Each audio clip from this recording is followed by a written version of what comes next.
Welcome everyone to The Chatter Platter, a show where I, along with guests, talk about random events in our lives to the point where you may question what's wrong with us. I'm your host, Corel Raffol, a pacifist filled with determination, along with a perhaps psychotic man, Zackary, out on the loose and joining us on The Platter. The menu of this episode will be a continuation on our playthrough of Undertale, but now we turn a new leaf and take on the genocide route. And whether we stay on topic or stray away, it'll be quite the feast, that's for sure. So, without further ado, let's dig in. So, as always, you start in the ruins as you've fallen down. And you meet Flowey in the beginning. And what I did was, so he tells you, oh yeah, come on, collect my friendliness pellets, which do damage. And I didn't. No, I And didn't. so he's just like, hey, bud, you were supposed to collect them. And he does it, I think, one or two more times. And he gets really mad. And he's just like, you were trying to make a fool out of me. You know what's going on here. And so he tries to kill you as always. And then Toriel comes and saves us and sends him flying. Yes, we love Goat Mom. Yes, our savior. And so we go into the ruins. And in the beginning, Toriel teaches you how to interact with monsters. And you talk to a dummy. I did I guess you could call it a brutal route. Where you basically lure the boss monsters into a sense of you're about to spare them, and then you kill them. That is so cruel. Oh my gosh. So I talked to the dummy and pretended like, oh yeah, I'm gonna be so nice. And behind Toriel's back, well. Oh no. So when we face our first monster, normally you just do any act, and then Toriel steps in and stops him. But if you attack Frogget and kill him, you gain XP and your level goes up. And so you follow Toriel and then she leaves you. Mhm. And you're left to your own devices, which she really shouldn't have done. Because the one thing I hate about this route is you have to kill every monster in every region before you move on to the next. And it takes forever. I literally spent like 10 or 15 minutes just spinning in a circle until every mob came and I killed them all. It was amazing. You can't fully complete the genocide route if you leave one monster out. You have to kill every single one. And so basically, after you kill all the monsters in an area, when you walk through a path, normally a monster would pop up, but there are no more monsters. So then it just says, but nobody came. Oh my gosh. Literally, when I first saw that, chills went through my spine. I was like, Zackary, are we really doing the genocide route? Yes. But anyways. And so we go through the ruins, and normally in the pacifist route, if you go through a corridor, like right before Toriel's house, you'd see a toy knife, and you'd be like, nah, I don't need that. But genocide route, we'll gladly take that. And so we go to Toriel's house, we get our butterscotch pie, and then we're like, hey, I want to leave. And so she's just like, oh no, I gotta be somewhere. And she tries to destroy the door to Snowden. But we got some work to do.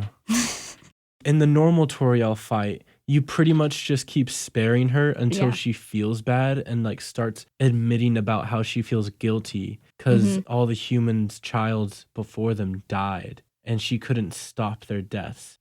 And you get her to the edge of sparing her. She's breaking down in tears and she admits all her guilt. And then you kill her in her weakest moment.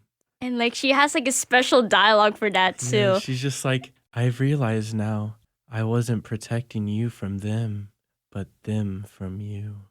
Oh my gosh. She goes kind of crazy mode. She was even laughing. It's like, you really are a crazy child. Yeah, you're a monster just like us. But yeah, Zackary killed her. Anyways, and then we go see Flowey again, and we're like, he's just, you're Kara, aren't ya? And so basically the lore behind that is the first human that fell was Kara. short for the character, he was best friends with Azrael. And so they made up a plan to free the monsters from the underground. Azrael would take Chara's soul, cross the barrier, get more human souls to break the barrier, and they'd be free. But that didn't really work out. No, it didn't. Azrael was soft-hearted. He just couldn't do it. So, carrying Kara's body into the village, he laid it there. And then he came back, and right before, I think it was it before Asgore and Toriel? I just know that he got attacked Yeah, by the humans, and then eventually, as he was dying, he turned into a flower. And so Flowey's referencing Kara, who came back, which is us. And so we go into Snowden and we meet the two brothers. One of them, well, let's just say we're going to have a bad time. Anyways, and so we meet Papyrus, and this time we're not so willing to do his puzzles. But before we go on to what we do with Papyrus, we got to do our most annoying task ever. Spin in a circle until you kill every monster. That took so much time. Like half of the game time was just spinning in a circle.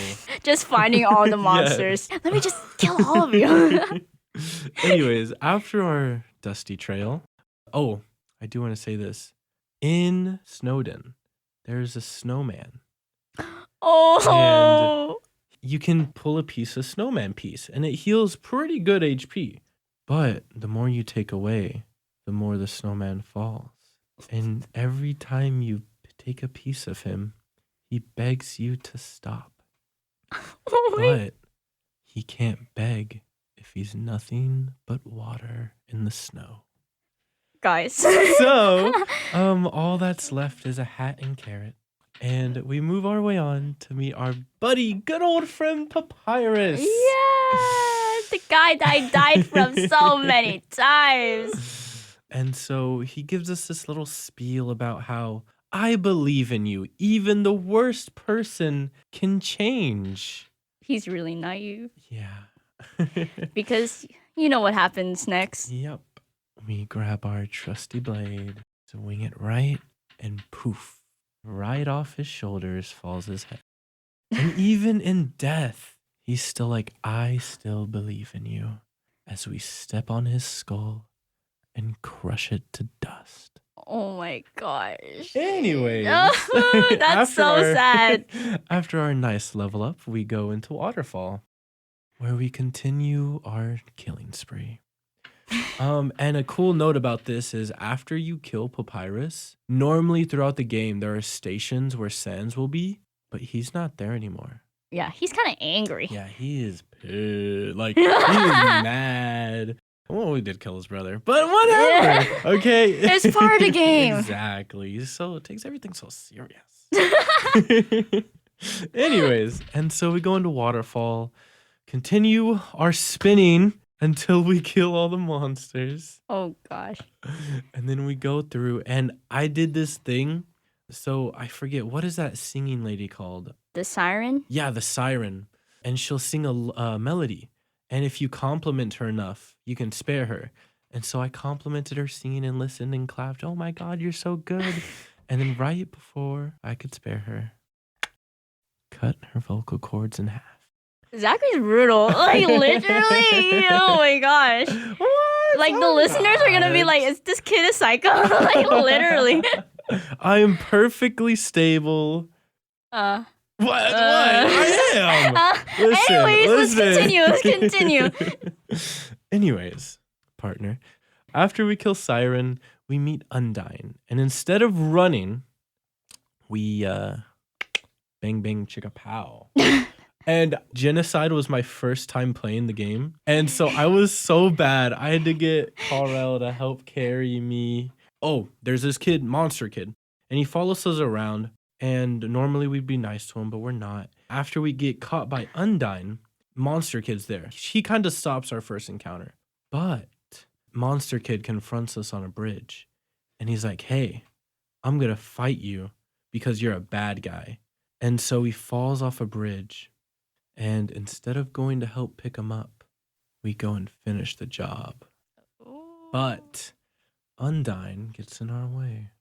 She saves Monster Kid. She got one-shotted. But she's the only monster that is special because she has determination.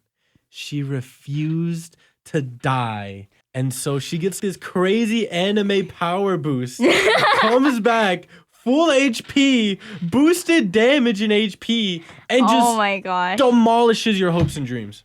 When Zackary was first fighting her, as you already heard, like he died. He died. A lot. So at first it was only Zackary playing the genocide route. Yeah. But then the boss battles got so hard that we just had to resort to go back and forth fighting the bosses. Oh my god. It took a lot of class periods. A lot of class periods, but eventually I somehow managed Human to clutch. defeat Undyne. She carried me. She's literally better at the game than me. I'm telling you. No, Yes, that you is are. a lie. That You are. is a You're lie. just better at me. Anyways, this time I didn't get the final blow. Karel did. I ended up being a bad person. And in her frustrations, she swung the knife down onto the fishy scales of our victim, and she turned into dust. Seems like the situation is escalating quickly, and the both of us are slowly but surely losing our sanity. So make sure to tune in to next episode to see what else is in store on this dusty path. Well, it seems like our plates have emptied and the content is full. So I would like to thank all of you for tuning in to the Chatter Platter.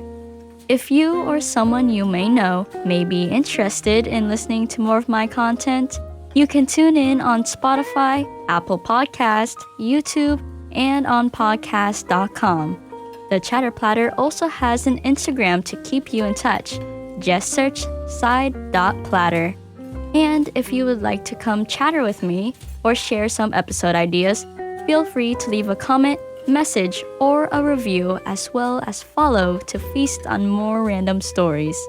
I'm Karel Raffol, here to chatter on this platter, and I'll see you next episode.